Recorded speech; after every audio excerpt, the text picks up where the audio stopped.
I asked the doctor, I was like, oh, how bad is it? And they're like, everything you can mess up in an elbow, you have messed up. Cartilage, bone, ligament, tendon, muscles, it's all messed up in there. The craziest thing is, every time I got a little break, every time I got an offer to go to a better opportunity, it came from the crappiest, like they saw me at the crappiest place with the crappiest conditions. And because I still did my full act and didn't drag my feet, they were able to see me at my best. Hello and welcome back. Today we're joined by my good friend Jonathan Rinny. He is a fourth, I believe, generation circus artist from Argentina. Fantastic Rolla Bolla artist, duo unicycle, all sorts of things. And I'm really excited to have you here today because you have such an interesting story. You have such a creative mind, like kind of just despite the lack of like formal engineering training. You're just ingenious in some of the things that you have built. And I really am just looking forward to picking your brain, and hopefully the audience can have some takeaways from that. Yeah, thank you for having me, Ben, and it's a pleasure to be here. Yeah, thanks so much. I was hoping that we could start a little bit with just talking about your story, just like being a fourth generation circus artist. What was it like for you kind of growing up in and around the circus? Well, as you said, fourth generation circus artist, pretty much bound to be a circus performer. From all sides of my family, both my mother and father's side, grandparents, they were all circus artists. And I grew up in a circus environment, in big top shows, and we had our own little show. And since I was a little kid, my dream was always to perform. When I was my career kind of started when I was like 4 years old. We had our own little family show, and I kept asking my grandpa to teach me to be clown with him because I wanted to be clown on stage with him. And I'm pretty sure at first they were like, okay, sure, okay, sure. And then they noticed I was actually serious. So one day my grandpa took me and he was like, okay, if you're gonna take it seriously, and if you will, be willing to sit down with me and learn the things I'm gonna teach you, then I'm gonna teach you to be clown. And I was like, sure. So I have beautiful memories since I was a 4 or 5 year old boy of my grandpa sitting me on the tailgate of his pickup truck that he turned into a dressing room and teaching me all these things while my grandma was inside the RV sewing my little tiny clown costume. So I kind of grew up in the best environment for developing a new circus artist.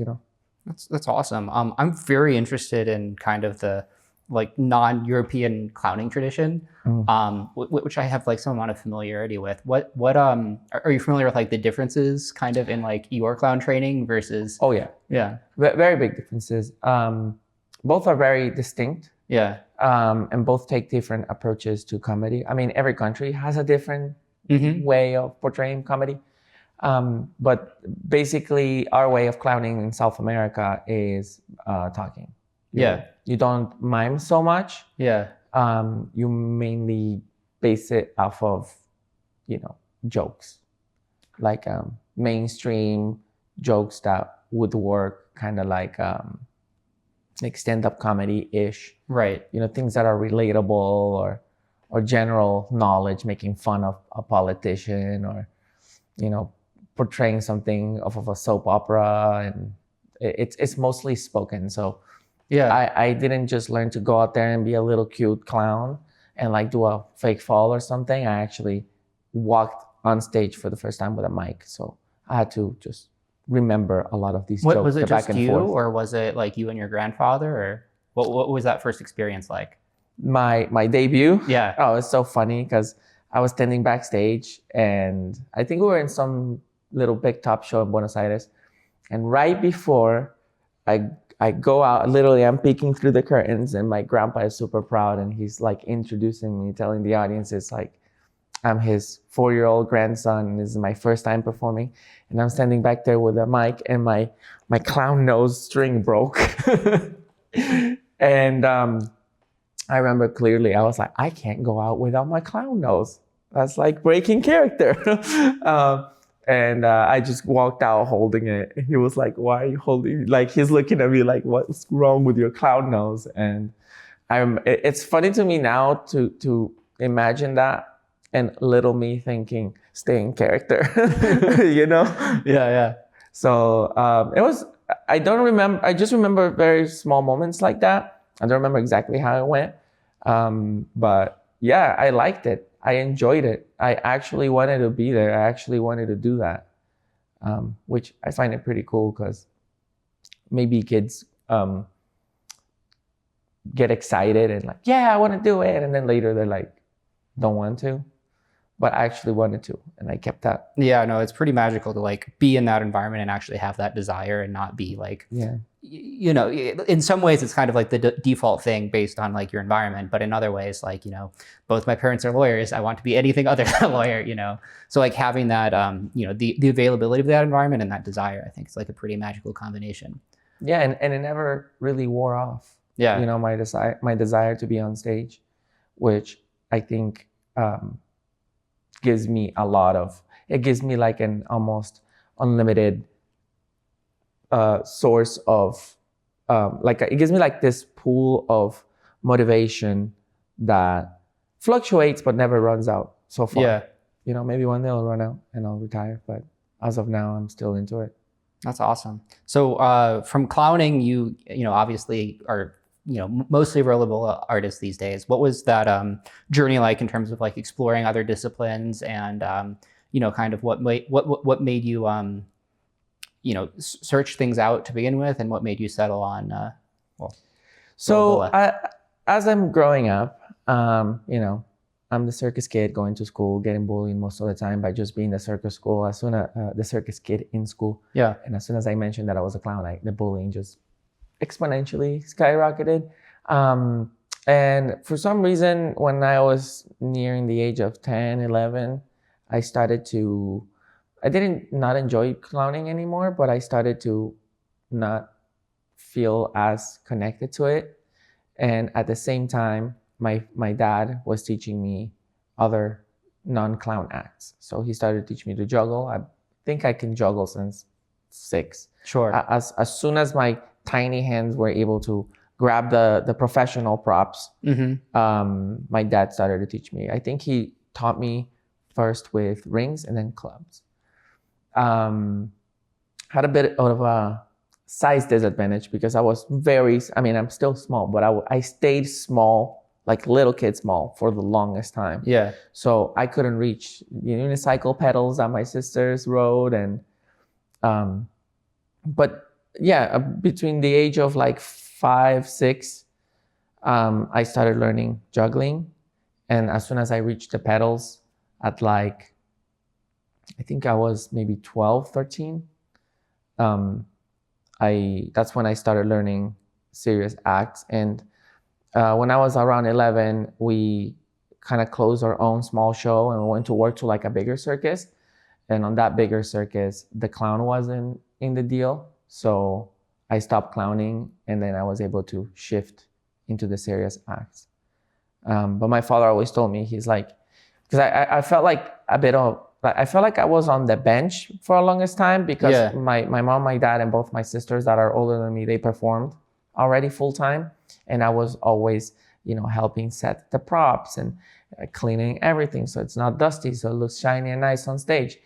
And kind of like the Karate Kid, like the buffing. Wax on, wax off. Yeah, so I felt like that for the longest time. My dad told me, he's like, when you're ready, you will go on stage. And when you go on stage on these acts, I'll never take you out again.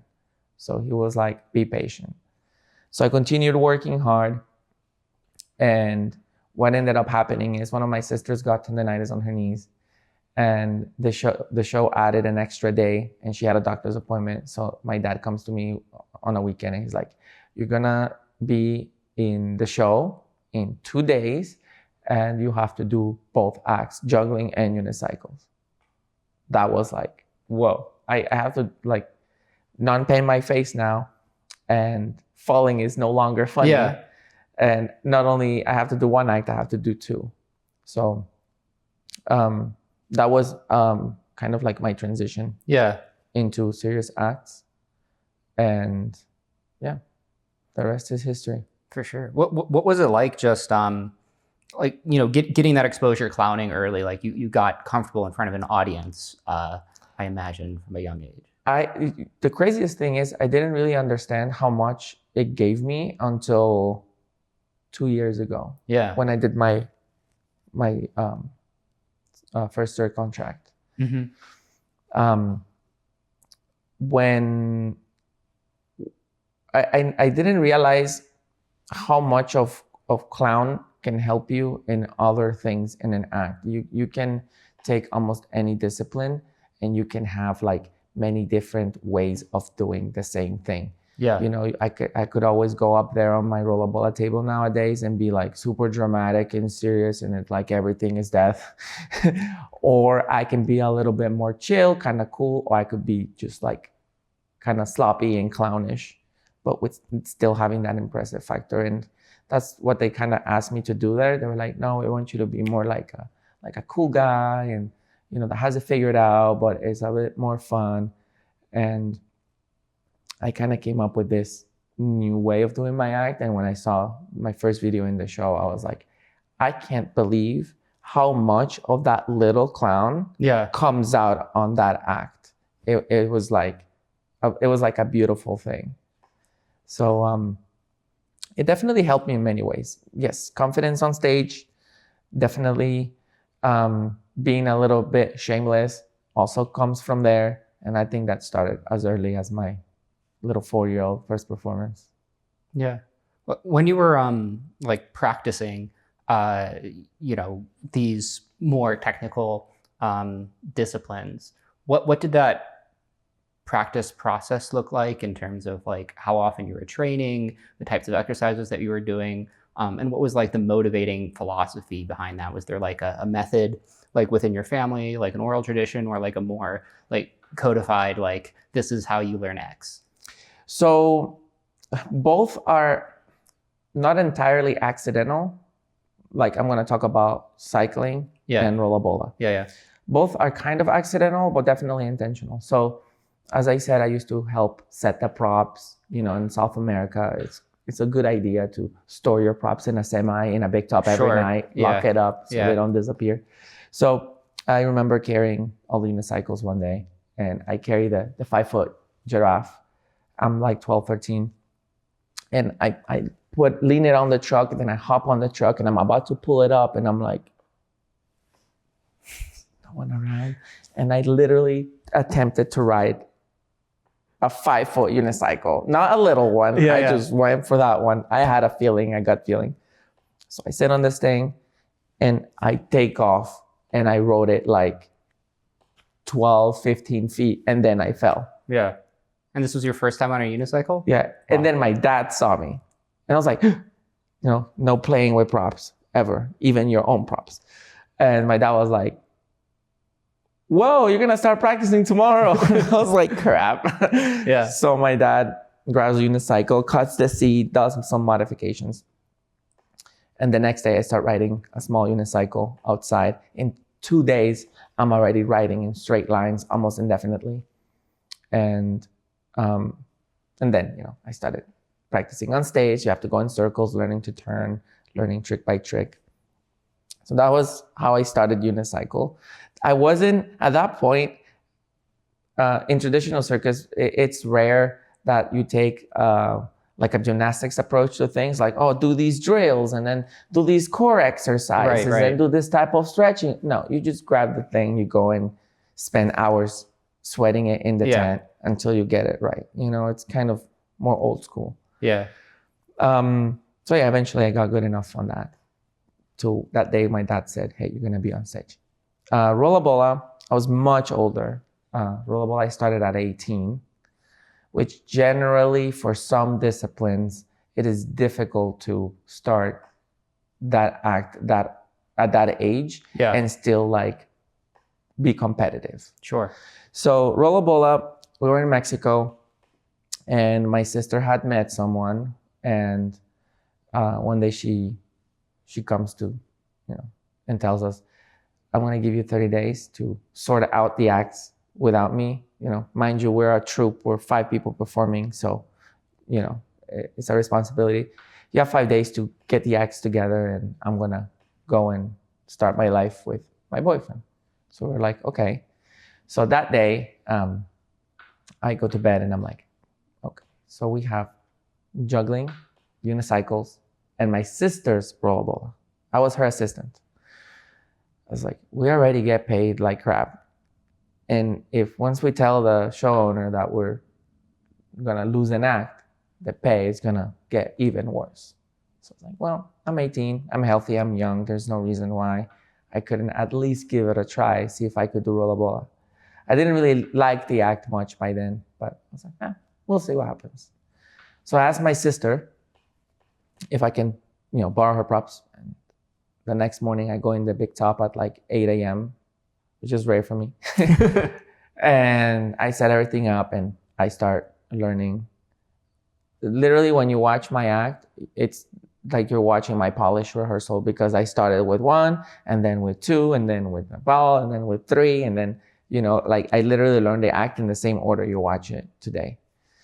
And basically in 2 weeks, I did my sister's act on the floor. And that's when I called my dad. I was like, Dad, you gotta come in the tent, watch this. I showed him my sister's act. And he was like, oh. I was like, yeah. I'm like, I'm doing this. So basically I told my dad, go ahead, invest the money, let's make my first table, my little cart, all the cylinders, skateboards, the whole 9 yards. Go and spend that money so I can have my own set. And then I continued training. And then I in skill, I kind of passed my sister before she left. And the next day I debuted my act. I learned Rolla Bolla in 30 days.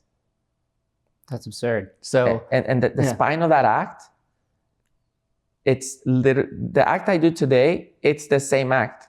It's just been tweaked and polished, but literally the order of tricks. But basically it started with the hoop, it started with the knee trick, it started with pulling the board out and throwing it. Literally all those skills are from the original act. I never changed the order.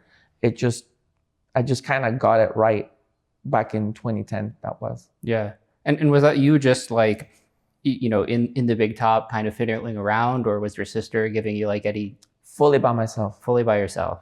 Yeah. I taught myself, trained myself, directed it myself. So I, found music that I liked, and I started editing and cutting the music on my computer, and I came up with the timing of the tricks and what moments will be good for bows, and yeah.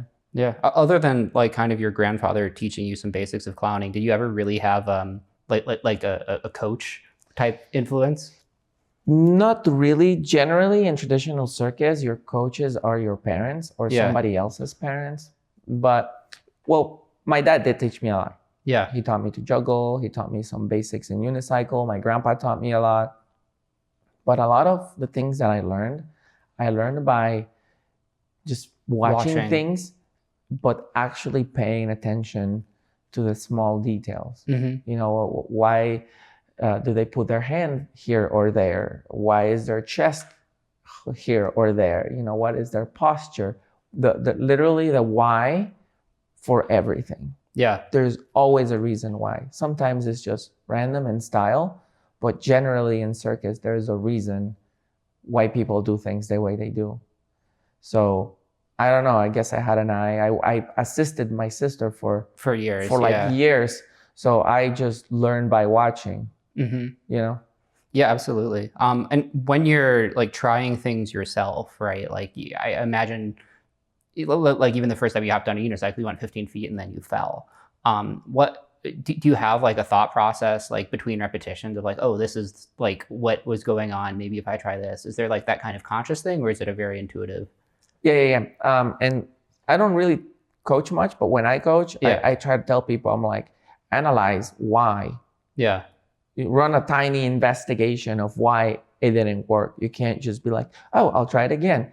If you try it again without a thought, you're not learning from your mistakes. You're ignoring the mistake and you're repeating it, and you're just wasting energy and time. So yeah, I would try and oh, like I always, I've been falling to the right 9 times out of 10. Right. Maybe I should lean left.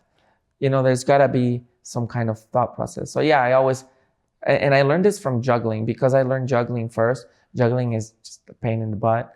And there are patterns of mistakes. Yep.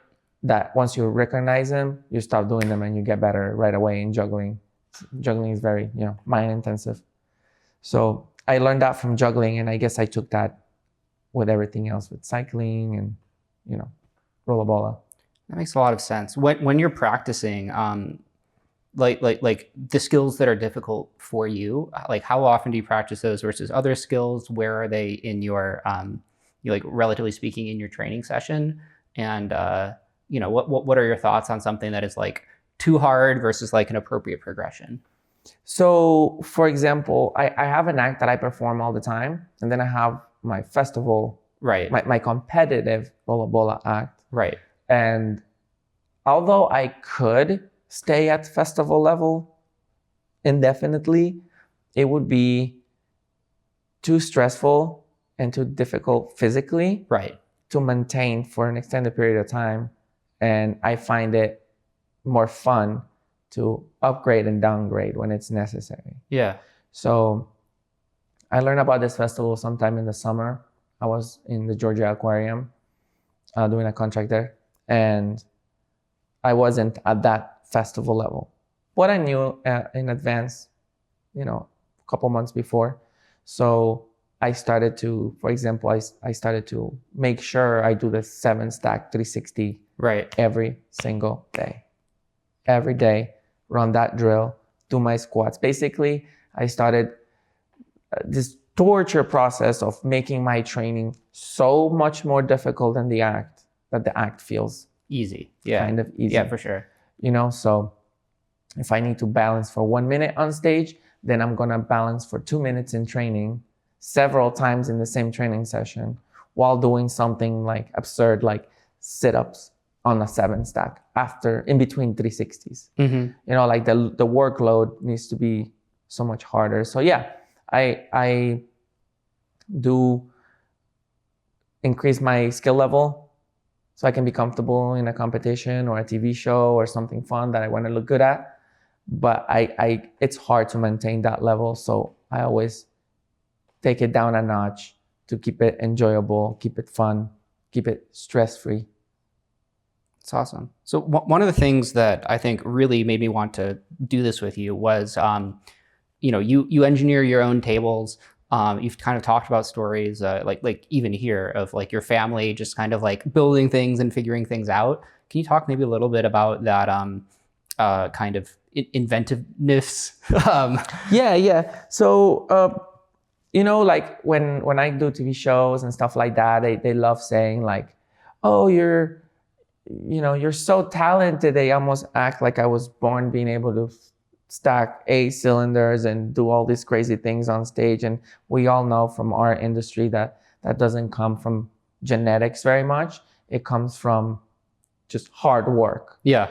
So I kind of play the game, but in reality, I know deep inside, I was like, no, I worked for that. I wasn't just born with my grandma genetics and was able to do all of this, Right. But one thing I could say I was born with, though, is maybe a little bit of a... You're a tinkerer. Yeah, like a tinker. I since I was a little kid, like I couldn't get a RC toy for Christmas. I would play with it for like 2 days and then be like, I wonder what it looks like on the inside, and just grab a screwdriver, take it completely apart, study the electronics, I was like 8. But just look at the little circuit boards and, oh, this is the motor. And, oh, if I switch the wires, it goes the other way. I started to understand polarity and, mm-hmm. I understood what radio systems were, and I started learning about channels. And yeah, I always been a tinker. I always took things apart. And as a hobby, not a lot of people know this, as a hobby, when I was a little kid, I had a miniature scale circus that I built myself. So I grabbed an umbrella. I took all the whole frame out, so I just had the fabric, and I cut my poles and ropes, and I made my 4 main poles, and the cupola, I made it out of a can that somebody cut in half for me. And I suspended that. So I had like my big top with all the side poles, and it had like the backdrop and the seats inside, lighting, sound system, and everything was tiny. So I always like work with my hands since I was a little kid and kind of like learn how things work. So that was I think my that's like my real talent, maybe, because I didn't go to engineering, or I didn't train to learn how to do things. It's been in me since I was a kid. Yeah, and I can definitely see that reflected in just the way you learn things. You just, you're interested in how things work. Yeah, for sure. When was the first time you like built your own props, or like looked at how someone was doing a discipline and was like, I think this might work better or differently? First time was like very close. Around the same time I decided to learn Rolla Bolla. Just before that, I had this idea of building like this 5-wheel unicycle that some people have seen me ride. Yep. And my dad was like, hey, I found a welding shop near the Big Top in town, and they're willing to make it. And I was like, oh, can I like go and tell him myself how I want it? My dad was like, yeah, go and tell him what you want so that it's made right. So I was like 17, 18, and I went to the shop, and I told the guy like, hey, look, this is a circus prop, and it needs to be made in certain ways, and it needs to do certain things for us. I hope you don't mind, but I kind of have to like tell you what to do. And the guy was super nice. It was like, yeah, I'd love to try something different, like a circus prop. That sounds fun. And I'm actually shocked, like a senior fabricator, like listening to a kid. But the first thing that I designed was the 5-wheel unicycle that I still have. Yeah. Like, I don't need to replace it. It was good on the first try. And after that, I designed with him my mini bike that I use. This is all in 2009. And a couple months went by. My sister gives us a heads up. And then I tell my dad, like, I need the stable. And then he's like, all right, let's go we were still in the same town in Mexico. We're in Mexico. Circuses stay in Mexico for like 2-3 months in the same lot. So if you meet a shop, like if you find somewhere, it's great. Like you can get, a whole act rebuilt there. And same thing. I designed my first Rolla Bolla table with him. And I still have it. I retired it. Yeah. But I still have it. So yeah, those were the first times I got more involved, other than, I wanted to be 6 feet tall. I'll be back when it's done. That's not how you build equipment that will give you a competitive edge. I not in a negative way, but I'm very competitive because it's one of the keys for being successful, in my opinion. Yeah. You have to go, you have to have nicer things than the other guy, or taller thing, or longer thing, or shorter thing, or a smaller thing, or a lighter thing. It needs to be an improvement over your competition, even if friendly competition or not friendly. I always, in my equipment, always wanted to be a step above if I could. Sure. I think one of the really interesting things about your story is you grew up in this like more traditional circus environment, but you've come to Vegas, you've performed with Cirque du Soleil and all of these like television shows and stuff like that.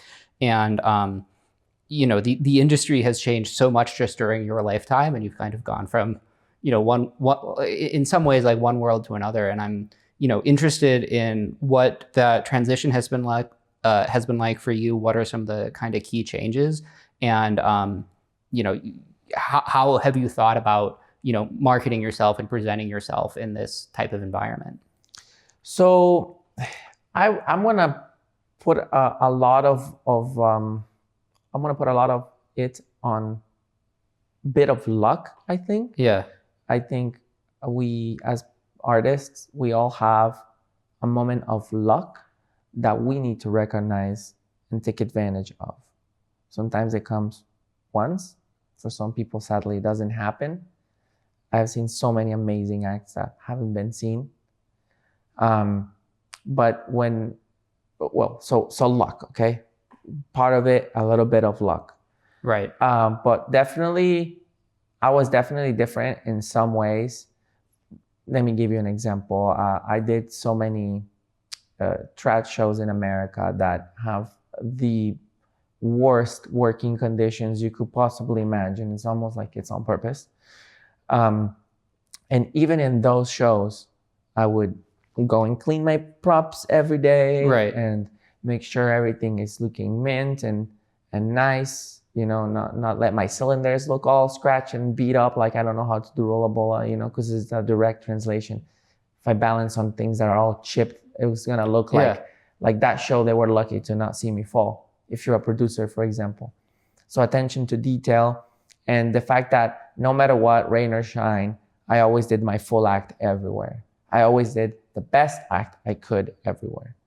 It really had to be very adverse conditions for me to say, hey, I'm gonna cut this trick or that trick because, because it's raining and we have no big top, or because it's windy and we have no big top, or because the lighting is not good. If there was a slight possibility of me doing the full act, I will do it. And this comes from something that my grandma taught us, which is you never know who's in the audience. And the craziest thing is, every time I got a little break, every time I got an offer to go to a better opportunity, it came from the crappiest, that like they saw me at the crappiest place with the crappiest conditions. And because I still did my full act and didn't drag my feet, they were able to see me at my best. At one point, where you're at doesn't matter anymore. Like you could throw me in a fairground with dirt and mud and cows walking in the back. But if I go and I do a clean act that's full of energy, as if I'm in a Cirque du Soleil stage, and if somebody's in the stands watching, they're gonna see you stand out like you don't belong there. Yeah. So I always try my hardest. And most of the times that I've been seen, and somebody messaged me after the show, hey, I just saw you. I thought that was great. Like, I have a show here and there, and I'd love to bring you on board. And here's my contact info. I'm like, oh my God. Like, most of my colleagues were talking about how much today sucks, and how they were cutting every strong trick out of their act because this wasn't worth it. And we all didn't know, but there was somebody watching. But because I do every show at my best, I don't need to worry about who's watching and when. I know that they will always see my best. And that thought process has helped me a lot to move forward, to not stay. You keep yourself in bad shows if you have that poor mentality of, oh no, there's not a lot of people in the audience, I'm gonna cut that trick. For me, if I see, peeking in the curtains, that there's one family watching today's show, I'm all excited backstage, and my friends are like, why are you excited? I'm like, I get to try my new tricks today. And if I miss, no one cares. Only one family saw it. And they're like, oh, I'm actually gonna cut tricks. That right there shows you the difference. The difference. Yeah. Yeah. Other than that, like, obsession over quality that you got from your grandmother, are there other like lessons or things that you have really stuck with you or you try to live by? Lessons. Like, can you be a little bit more specific? Like, what type of lessons? Yeah, just in terms of things that inform which opportunities you pursue or don't pursue, or the way you train, or like anything from like how you go about things financially, or really anything. Well, some of the strongest lessons, I guess I'm gonna say what kind of motivates me in some ways is like, we with my family, we come from South America, and a few times in our lifetimes we would run out of money at the end of the tour and have difficulties feeding ourselves, which, one thing is, oh, I don't have money to put gas in my car. Different story is I don't have money to eat. Yep. So I learned that even when you're kind of good, sometimes you can run into difficult situations. But if you stay committed and you kind of have I won't give up mentality. Things will eventually turn around and change. So I always learn from those times in our lives, and it doesn't just motivate me. It reminds me of how bad things can be, and what kind of, and it reminds me that I need to find ways of trying to avoid those rough patches through, training and staying creative. I also had like one bad accident in my Rolla Bolla career that completely changed everything. So yeah, I definitely have financial lessons, medical lessons, and a lot of things that have humbled me, but also empowered me. I think both are important. I think it's important to be humble, but also to be a little cocky sometimes, so you can actually pull off these crazy things we do for a living. Yeah. What are are there any like professional experiences that really have stuck with you? I'm still living them, like a lot of my friends remind me, they're like, oh my God, Jonathan, where are you going now? You're literally everywhere. And I'm like, yeah, I really do travel a bit and feel really lucky. I got kind of lost in what I was saying. Okay, can you repeat your question? Yeah, no, just if there's any like particular like performances or venues or shows that have stuck with you. Yeah.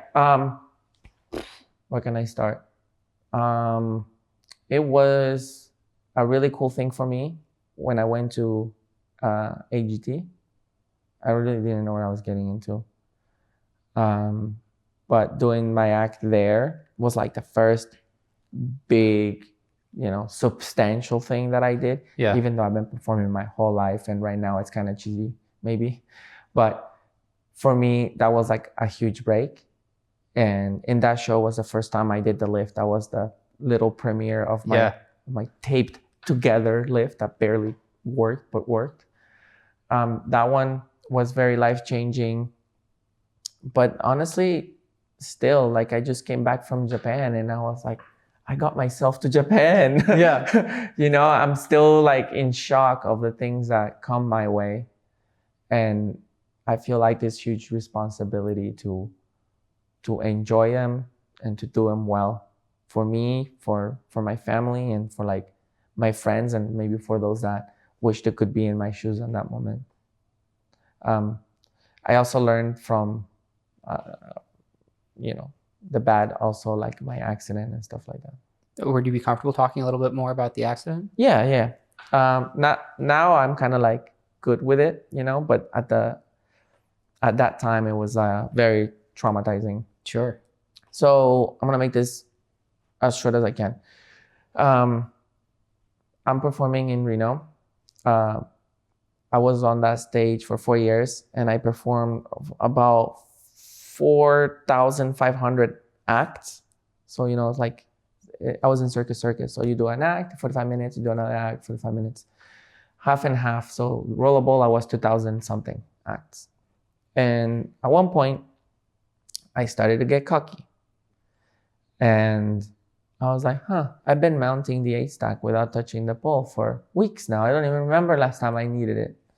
I'm gonna take it off. And most Rolla Bolla guys do high stacks without poles anyway. So I just felt like I need to be like them.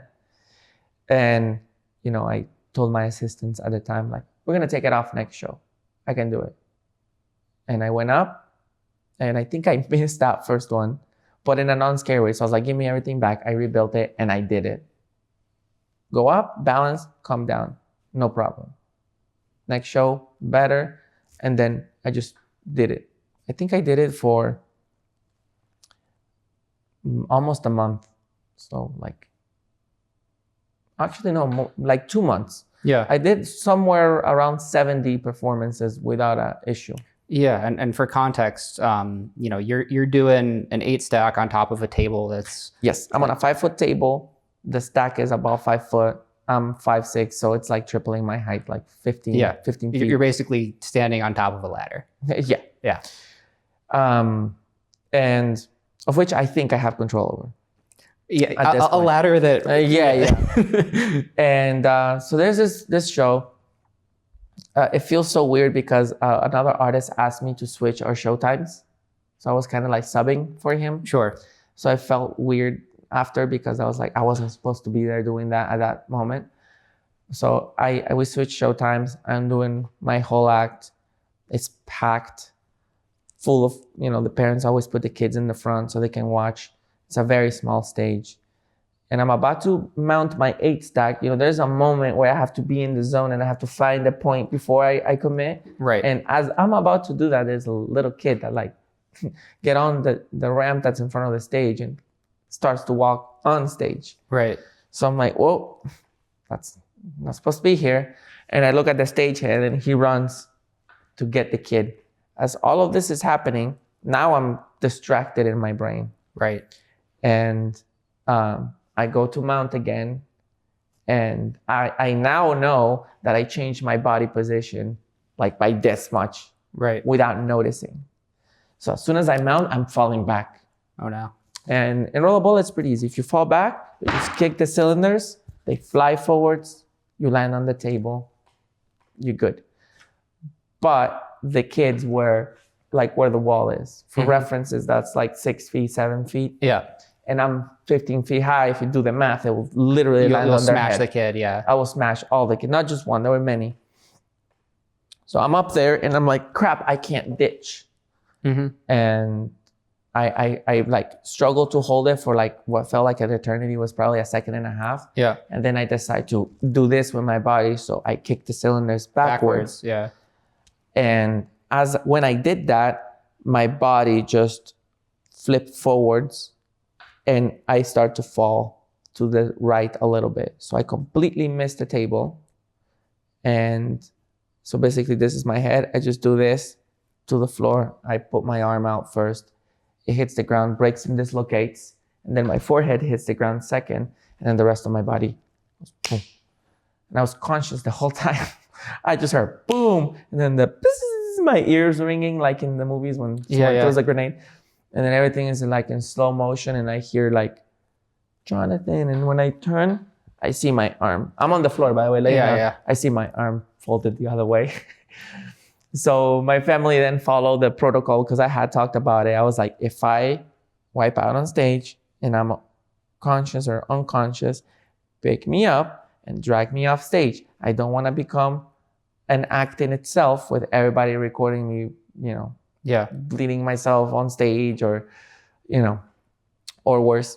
I was like, just take me out. So then they run to me, they pick me up and they take me out. The audience was dead silent. Straight to the emergency room. Laceration on the forehead from hairline to the eyebrow. It looked like somebody cut me with a knife. And I had to hold my own arm. That felt so weird. It was like not my arm. And I was out for 3 months. I was on a brace. I asked the doctor, I was like, oh, how bad is it? And they're like, everything you can mess up in an elbow, you have messed up. Cartilage, bone, ligament, tendon, muscles. It's all like messed up in there. But like you'll recover from this. Don't worry. At least you know who you are. You hit your head from 15 feet high. Yeah. And you're talking to me. He was like, forget about your arm. We can fix that. We can't fix your brain. I was like, well, it was that serious? He was like, you're a lucky guy. Yeah. I was like, okay. Were you concussed? Maybe. They didn't really check my brain much. Apparently I was okay. I went home that day. It's so weird. I was just laying in bed. I was like, what a day. Finding yourself in bed with a thing on your arm and you were fine earlier and now you're severely injured. And I was like, well, I'm going to be out of the stage for a while. So when and this was in between a TV show, by the way. I did a TV show the week before. I passed to the next round. I wiped out, injured myself. And then the TV show's like, so here are the dates for your next performance. And I was like typing, like reading with my left hand. I'm like, Yeah. send them a picture. I'm like, we have a problem. And I'm like, what is the latest I can do that second round? And they're like, it will be in about a month and a week from now. And I was like, great, I think I can make it.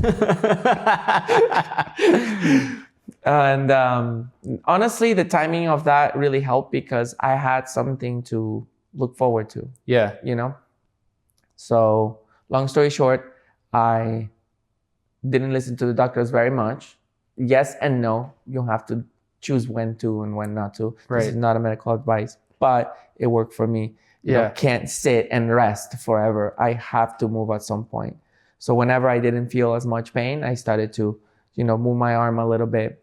And yeah, I put an act together that included my brace. I had one of those braces that people you see on their legs, but I had the one on my arm with the locking mechanism. Mm-hmm. So I had one of those. So I put LEDs in it. And I think I did like a robot or Terminator act, something stupid like that. And yeah, I kind of like practiced the last week before going to that show. I put something together. Luckily, a TV show act is like 3 minutes or 2 minutes. Yeah. So I just did a couple of tricks, and then I did the 8 stack for the first time again on that show with the safety pole back in. Yeah, that was so much PTSD. Yeah. It's crazy. I had to fight PTSD more than balance itself, but. Yeah, I imagine that deadline in a lot of ways, there's less time to process that. And it's just like, well, this is happening. Can you talk more about just like that week of rehearsal and just getting back on stage, like what you had to go through? I know a lot of people within the Acro community have had bad falls and things like that. And it's tough. It ends careers. It changes people's relationship with risks and tricks. And, to the extent you're comfortable with it, I'd really be interested to hear what you went through there. I liked what you said. It definitely changed my relationship with risk. Yeah. 100%. It humbled me like that. And I guess it happens with everyone, You think you're invincible and then you realize you're not, and that you're very fragile. Yeah. And you're human and you can make mistakes. But yeah, having that deadline really helped me. I was more motivated. And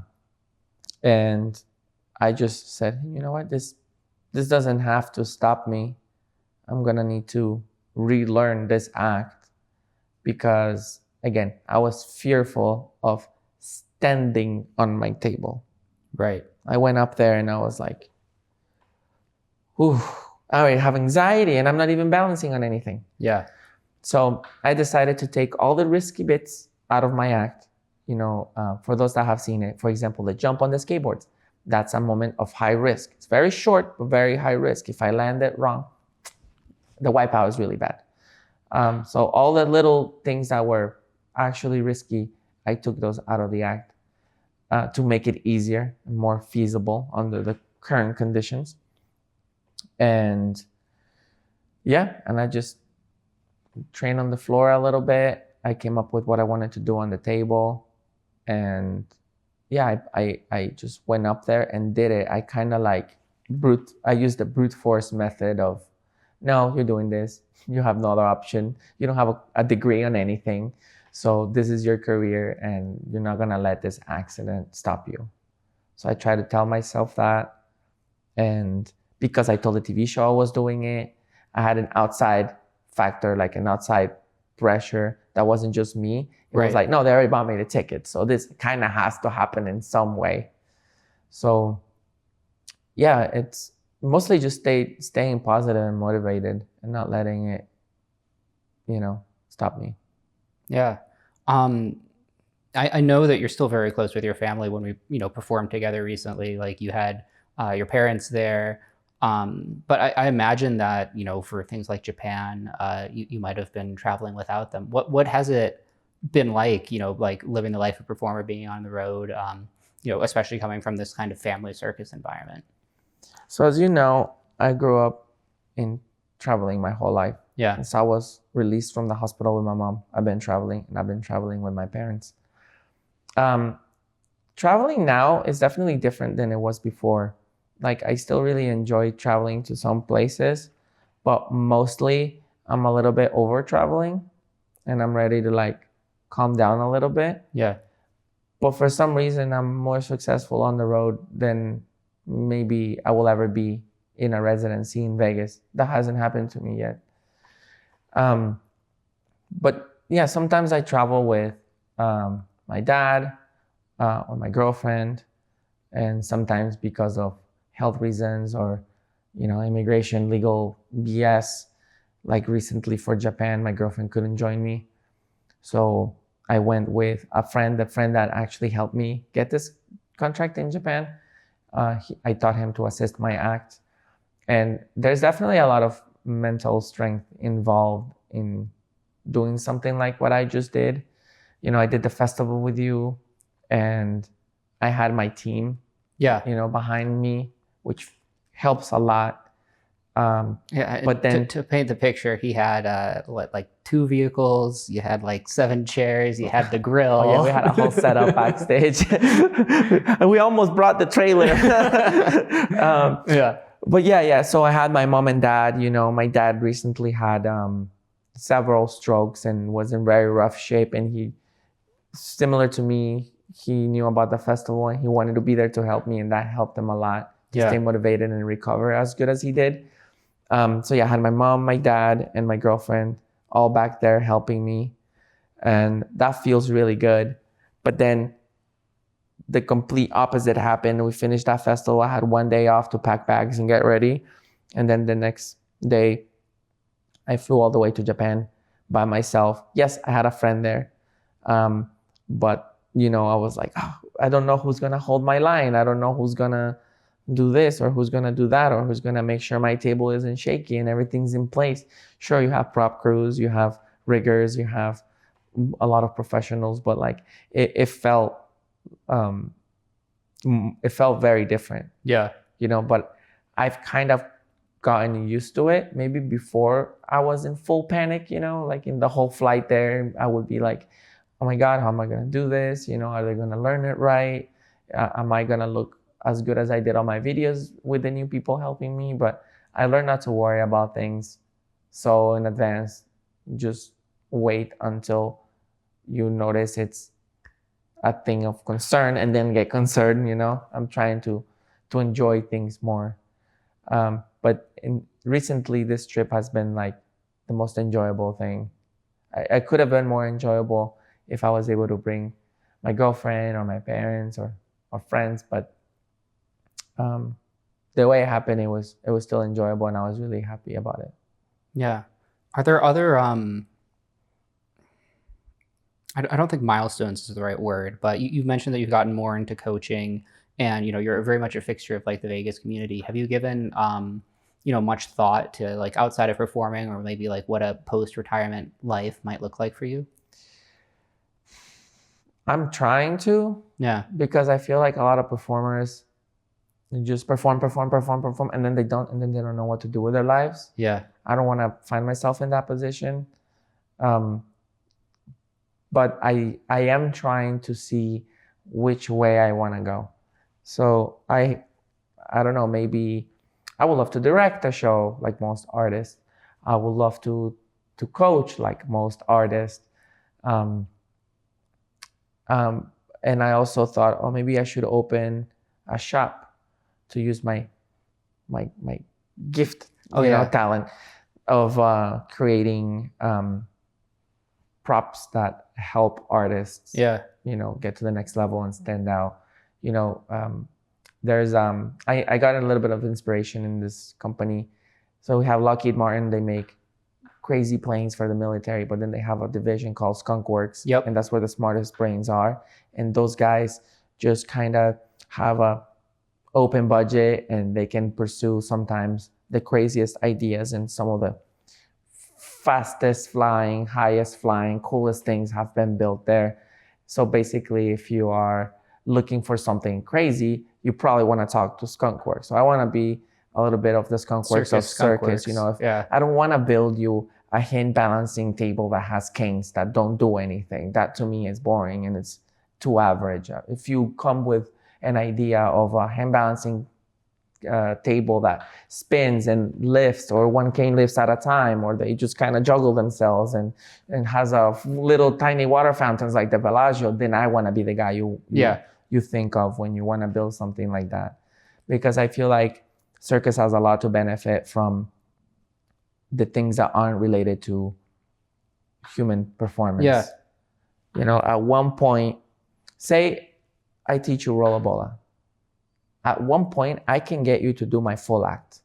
Maybe the only difference will be, obviously, we look different and you move different, but the tricks can be achieved with enough training. Yeah. That's no question. So if everybody in my discipline works as hard as me, we're all going to get to the same place and then look at each other up there like, oh, you're here. Oh, you also made it here. Okay. So what's going to make us different other than showmanship and music and a costume? So if you have something that's a little extra, a little over the top, I think we all seen Cirque shows and we're watching an act that we've seen a million times, and then the whole stage goes whoosh and lifts them up, and you're like, oh, wow, that is so cool. That's what I want. Yeah. You want people to see the same thing with a little twist that's not just based in human performance. Yeah. I've heard the story from you, but I'd really love to hear. So for context, you do Rolla Bolla, you have a table, and then you have this lifting mechanism that comes up, and like other people do similar things, but you have a very unique table that you've designed yourself and gone over a few iterations. And I'd love to hear you just kind of talk about like the ideation, the engineering, and just like a lot of the detail that has gone into that process. Yeah. So let's go back 10 years. I think it was sometime between 2015 and 2016. I had this idea, like, what if like I'm on the high stack and the table just lifts me? But then I was like, but how would it lift me? How could I build a table so that it's kind of like in there, but not there? And, I had this idea, and I'm in Florida, and I have a friend that knew I was into mechanical things. And he's like, hey, I have a place you should check out. And I was like, not now. And he was like, no, really, you should. I'm going to take you there. I'm like, okay. He sets up a day and he's like, I'll pick you up.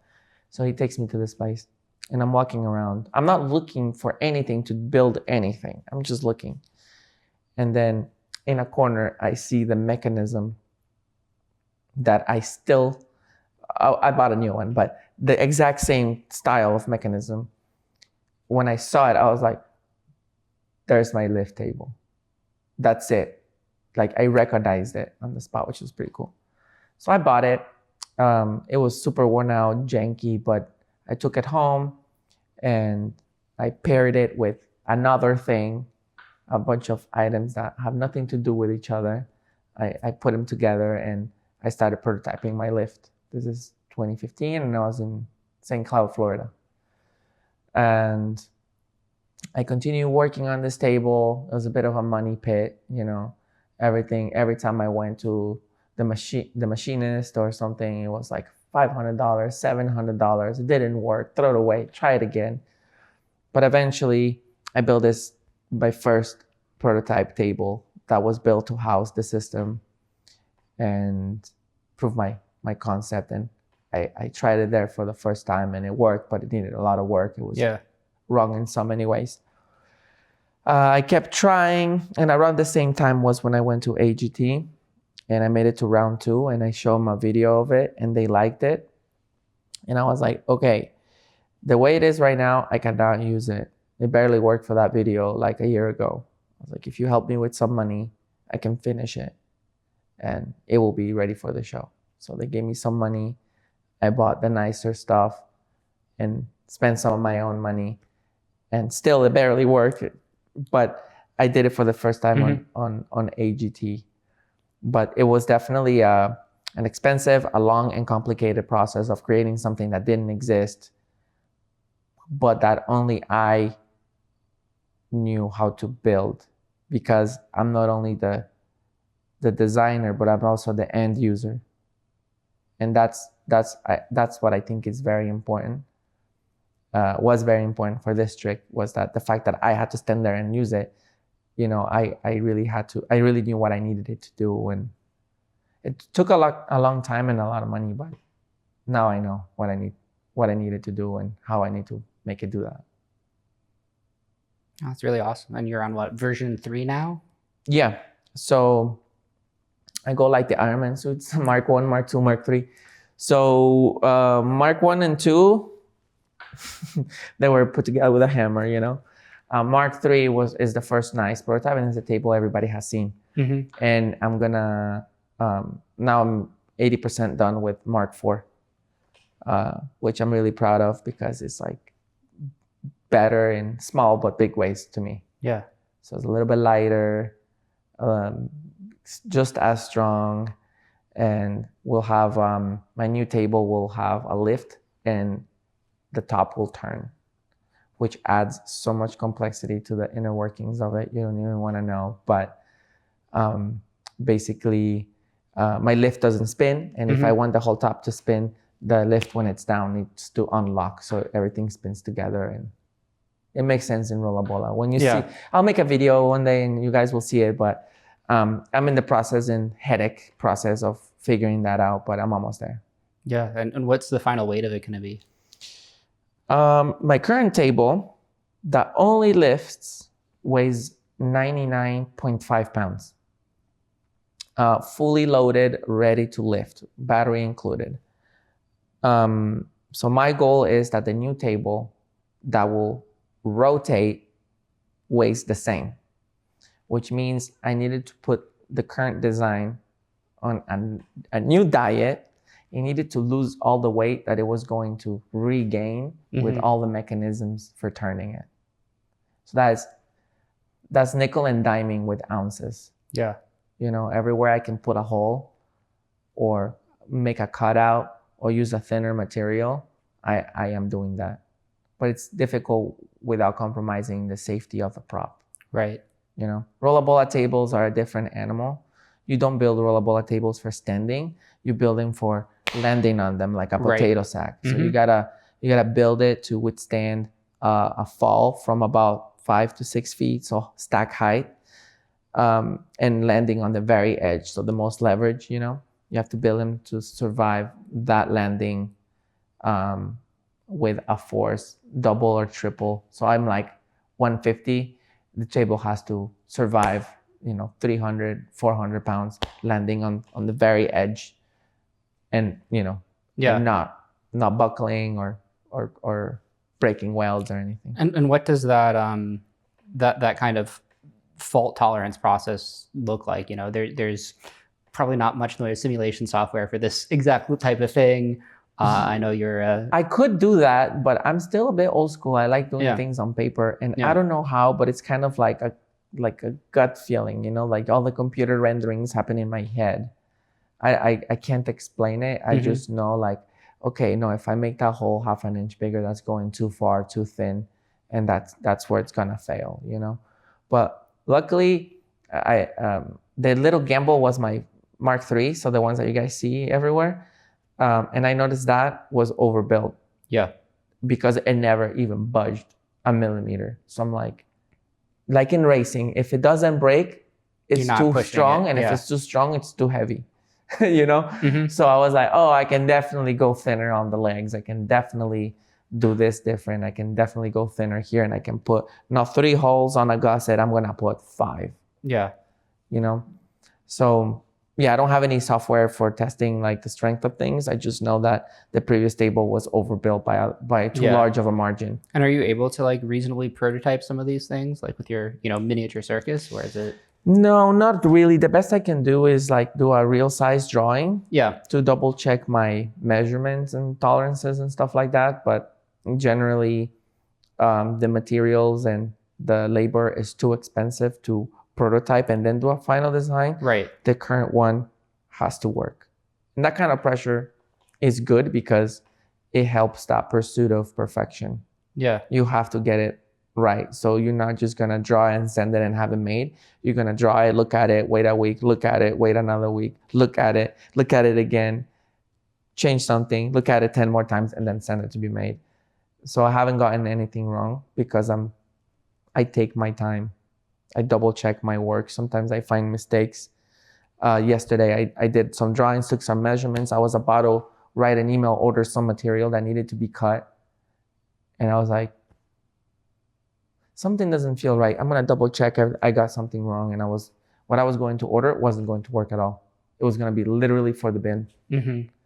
So yeah, it's just a slow, complicated, expensive problem to build these props. But when they're finished, they're so worth it. You know? Awesome. Well, I really appreciate having this conversation with you. We'll have all your social media stuff linked in there, but are there any, kind of key lessons or things that you'd really like people to take away from this conversation, or? Well, I guess there are some things that people could learn something about. If you're a performer, I guess I'm going to speak to performers because I'm sure that you have non-performers watching this, and maybe they can There's also. a mix, yeah. But I guess in any job, do it like you do it to make yourself proud every time. Don't just do something because it's your job. This is not my job. This is my passion. So I do it differently. So no matter if everybody else is slacking at the office, you don't have to do the same. Or the show, you don't have to slack when everybody else is slacking. Try the new things. Stay motivated. Find ways of staying motivated. You got a friend that demotivates you? Well, maybe hang out with that friend less. Hang out with people that motivate you. Hang out with people that aim as high as you're aiming. That's a good place to be. You have an idea? Think about it. If you think it's marketable and it's good, then grab an envelope, write the name of your idea, and make a budget and spend as much money as is necessary to achieve that idea. Because if it's a good idea, that money is going to come back in 1 or 2 contracts. And just persevere. This is many careers, but this one is a career of perseverance. And if you can teach yourself that and stick to it, you will do well. That's all. Awesome. Yeah, no. Again, thanks so much for coming on. I very much agree. It takes luck, but luck happens to you when you are, as you say, performing at your best. You never know who's watching, and the more you do that, the more opportunities there are for you to be lucky. Actually, I do want to add one more thing about please. The luck aspect. I had an act that was maybe 85% of what you see today, back in 2015, 16. Yeah. And I didn't have any work. I sent 1 million emails. No one booked me. And then I got a phone call for the Reno contract. That lucky break, there's a lucky break every artist gets. And if they recognize it, everything's gonna change. That was my lucky break. Steady job with good pay for a long time. So instead of splurging in a brand new yellow Camaro and living in a fancier apartment and wearing the nicest clothes, I saved my money for rainy days, and I took a good chunk of the money and I said, I'm gonna make the best Rolla Bolla table possible. And now that I have savings, I can pick what contracts I'm gonna do. I don't have to say yes to things I don't believe in anymore. Recognize your lucky break and take advantage of it. It might not ever come back, but if you take advantage of it, everything will change. That's the last thing I want to add. Thanks. Powerful words. Thanks so much for coming on. Thank you for having me, Ben. Pleasure.